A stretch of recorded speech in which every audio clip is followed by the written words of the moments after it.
पाचन तंत्र का एक रोग होता है जो बहुत भयंकर फैलता चला जा रहा है। रोग का नाम है गैस्ट्राइटिस। जिनको पेट भारी रहता है, पेट में फुलावट रहती है, सीने में भारीपन रहता है, सिर भारी रहता है, थोड़ा डिप्रेशन आ रहा है, गुस्सा बढ़ता चला जा रहा है, पेट एक बार में साफ नहीं होता, मल के साथ चिकनाई आती है, या फिर एक बार में पेट साफ ना होने की वजह से बार बार जाना पड़ता है और उसके बाद भी सेटिस्फेक्शन की फीलिंग है वो जनरेट नहीं हो पा रही है। ऐसे केस में सामान्य तौर पर जब हम गैस्ट्रो के डॉक्टर्स को दिखाने जाते हैं, गैस्ट्रोएंटरोलॉजिस्ट के पास जाते हैं, तो वो सलाह देते हैं एंडोस्कोपी कराने की। और अगर हमने एंडोस्कोपी कराई है तो आप प्लीज जिन्होंने एंडोस्कोपी करा रखी है वो अपनी एंडोस्कोपी को निकाल लें, वीडियो को पॉज करके एंडोस्कोपी निकालें और उसमें देखें क्या इंप्रेशन में आया हुआ है। सबसे पहले जब एंडोस्कोपी कराई जाती है तो एंडोस्कोप जो है वो मुंह से होते हुए, गले से होते हुए आहार नाल की तरफ चलता है। तो आहार नाल में वो देखता है कि आहार नाल में कहीं कोई इरोजन तो नहीं है, आहार नाल में कहीं कोई सूजन तो नहीं है, आहार नाल में खाना ऊपर की तरफ आने की वजह से ईसोफेगस में ईसोफेजाइटिस तो नहीं हो रही है। तो अगर आपको रिफ्लक्स ईसोफेजाइटिस एंडोस्कोपी में आया है तो उसका क्या मतलब होता है।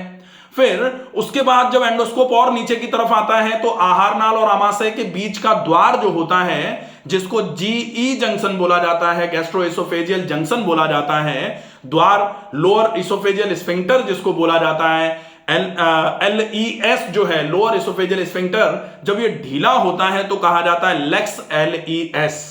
एक और समस्या एंडोस्कोपी में बताई जाती है जिसको कहा जाता है हाइटल हर्निया।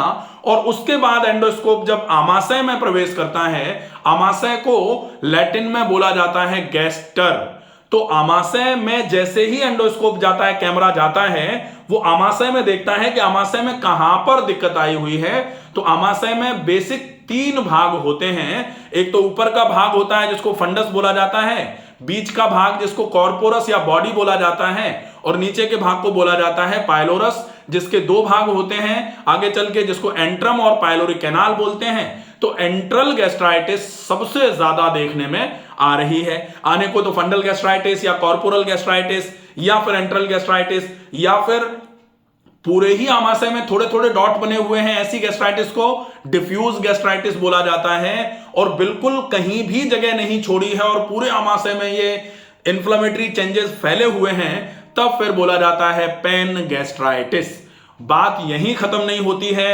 एंडोस्कोप जब आमाशय से निकल करके आंत के पहले भाग जिसको डियोडिनम बोला जाता है वहां तक पहुंचता है, तो डियोडिनम में D1 और D2 के नाम से 2 मेजरमेंट्स होते हैं। तो D1 पे क्या क्या चेंजेस आ रहे हैं, D2 पे क्या क्या चेंजेस आ रहे हैं, ये भी एंडोस्कोपी में पता लग जाता है। अब हम देखेंगे कि एंडोस्कोपी में क्या आया, ईसोफेगस में क्या आया। सबसे पहले ऊपर जो लिखा रहता है इंप्रेशन, जो लिखा रहता है इंप्रेशन के पहले जो पूरी की पूरी निकाल करके देते हैं कि ईसोफेगस में क्या आया है।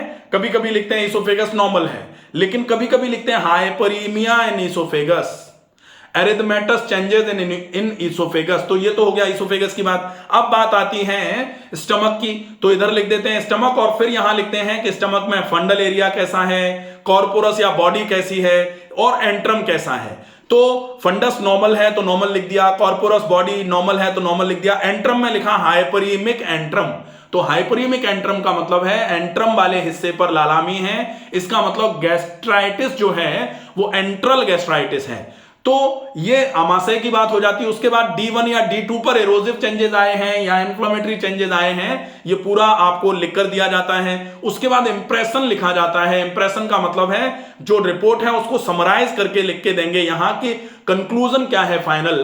तो अब आपके इंप्रेशन में क्या लिखा हुआ आया है, आपके इंप्रेशन में रिफ्लेक्स ईसोफेजाइटिस लिखा हुआ आया है या GERD लिखा हुआ आया है जिसको गैस्ट्रोइसोफेजियल रिफ्लक्स डिसीज बोला जाता है, या फिर हाइटल हर्निया लिखा हुआ आया है, या फिर आपके एंट्रल गैस्ट्राइटिस या फिर पाइलोरिक गैस्ट्राइटिस या फिर मल्टीफोकल गैस्ट्राइटिस या डिफ्यूज गैस्ट्राइटिस या फिर पेन गैस्ट्राइटिस, या फिर इसके अलावा आपको लिखकर आता है कि डियोडिनाइटिस।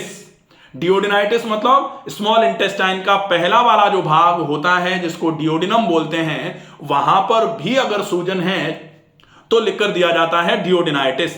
अब इनमें से आपकी एंडोस्कोपी में क्या लिखा हुआ है आप उसको देख लीजिए और उसका मतलब क्या है मैंने अभी बताया। इसोफेगस पर क्या है, आहार नाल में, उसके बाद आमाशय के हिस्से में कौन से वाले में, फंडस में या बॉडी में या फिर एंट्रम में प्रॉब्लम है, या फिर इधर ऐसे करके जो डियोडिनम होता है डियोडिनम में प्रॉब्लम है।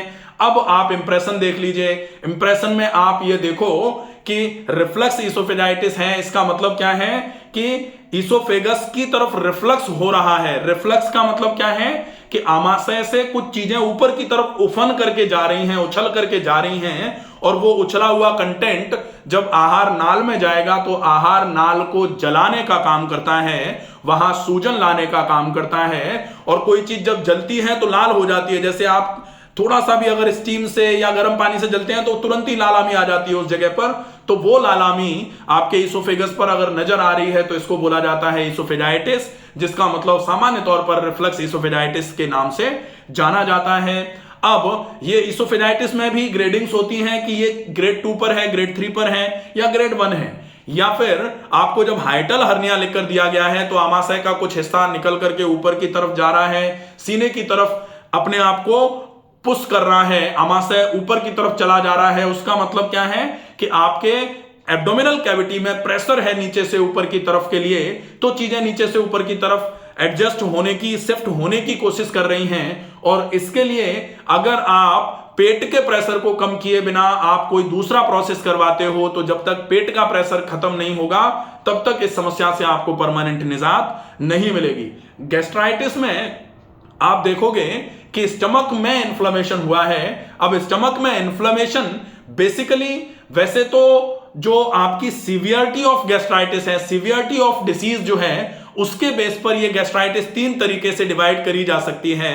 एक तो माइल्ड गैस्ट्राइटिस, दूसरा मॉडरेट गैस्ट्राइटिस और तीसरा सीवियर गैस्ट्राइटिस। तो माइल्ड, मॉडरेट, सीवियर। अब वैसे तो एक्यूट और क्रॉनिक होती है, लेकिन एक्यूट और क्रॉनिक में भी माइल्ड, मॉडरेट, सीवियर हो सकता है। तो माइल्ड का मतलब होता है कम है, मॉडरेट का मतलब है कि ना कम है ना बहुत ज्यादा हुई है अभी, और सीवियर का मतलब है आपको बहुत ज्यादा फोकस करने की आवश्यकता है। वैसे तो मॉडरेट के केस में भी आप अगर प्रॉपर तरीके से आमाशय का ध्यान नहीं रखते हैं, गैस्ट्राइटिस को जल्दी से ट्रीट नहीं करते हैं, तो बड़े नुकसान का खतरा भी हो सकता है। आपको बड़ा नुकसान उठाना पड़ सकता है अगर समय से उसको ट्रीट न किया जाए। सामान्य तौर पर ट्रीटमेंट के बहुत सारे वे आउट हैं, लेकिन सामान्य तौर पर जो उपयोग में लाई जाती है वो है कि अगर गैस्ट्राइटिस का कारण एच पाइलोरी इन्फेक्शन है या किसी दूसरे टाइप का कोई इन्फेक्शन है तो उस इन्फेक्शन को खत्म करने के लिए एंटीबायोटिक दे दी जाती है। और एंटीबायोटिक के साथ में आपको एसिड रिलीज, जो एसिड ज्यादा बनता है आमाशय में, उस एसिड के रिलीज को कम करा जाता है ताकि ज्यादा मात्रा में अम्ल आपके जो सूजन है आमाशय में उसको बढ़ाने का काम नहीं करे। अगर कहीं आपको इरोजिव गैस्ट्राइटिस है, छिलन आई हुई है आमाशय में, तो आपका अम्ल अगर ज्यादा निकलेगा तो निश्चित ही बहुत बड़ा नुकसान कराता है। इसलिए ऐसे समय में तो और ज्यादा विशेष ध्यान रखने की बात है। और अगर कहीं गैस्ट्रिक अल्सर है, गैस्ट्राइटिस घाव में बदल गई है, तो फिर और ज्यादा फोकस करने की आवश्यकता है। और गैस्ट्राइटिस गैस्ट्रिक अल्सर में नो डाउट बदल सकती है अगर H पाइलोरी इंड्यूस्ड गैस्ट्राइटिस है। इसलिए H पाइलोरी को जितनी जल्दी हो जाए खत्म कर देना चाहिए। खत्म करने का सबसे पहला उपाय तो होता है 14 दिन की HP किट ले लो आप, या फिर अगर आप दवाई से बचना चाहते हो तो भी उपाय है कि बिना दवाई के भी आप H पाइलोरी को खत्म कर सकते हैं। लेकिन उसके लिए आपको अपनी पूरी लाइफस्टाइल में बहुत ज्यादा चेंजेस करने की आवश्यकता होगी। अगर आप चाहें तो आप अपने एंडोस्कोपी की रिपोर्ट को मुझे भेज देंगे, मैं अपना व्हाट्सएप नंबर आपको दे दूंगा।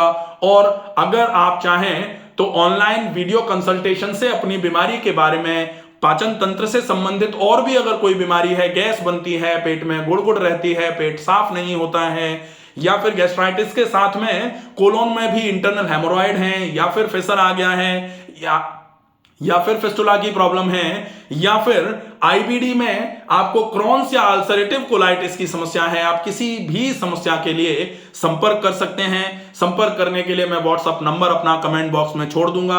आप अपने रिपोर्ट्स मुझे उस व्हाट्सएप पर भेज सकते हैं। प्लीज रिपोर्ट्स भेजें या फिर मैसेज करेंगे व्हाट्सएप पर। कॉल्स बहुत ज्यादा लेना पॉसिबल नहीं हो पाता है, कॉल अगर जैसे आपको कॉल कंसल्टेशन करना है तो वो प्रोसेस होगा, आप बुक करके कॉल कंसल्टेशन भी कर सकते हैं। आशा है ये गैस्ट्राइटिस से संबंधित जो जानकारी आपको बताई है, इसमें ट्रीटमेंट कहीं नहीं है। लोग कह सकते हैं कि आपने ट्रीटमेंट तो बताया नहीं है, तो ट्रीटमेंट बताने के लिए क्या प्रॉब्लम है, उसको किस तरीके से ठीक किया जा सकता है, ये पर्सन टू पर्सन थोड़ा सा वेरी करता है। तो आपकी क्या प्रॉब्लम है, आप अपनी प्रॉब्लम के अकॉर्डिंग पर्सनल अपना डाइट का, एक्सरसाइजेस का, लाइफस्टाइल चेंजेस का, what to eat, what not to eat, परहेज में क्या रखना है, ये सारी चीजें आपके लिए क्या हो सकती हैं, स्पेसिफिकली कस्टमाइज करके आपका प्लान क्या हो सकता है, वो जान सकते हैं। आशा है ये वीडियो आपको पसंद आएगा, ज्यादा से ज्यादा लोगों तक वीडियो को पहुंचाएं। स्वस्थ रहें, सुरक्षित रहें।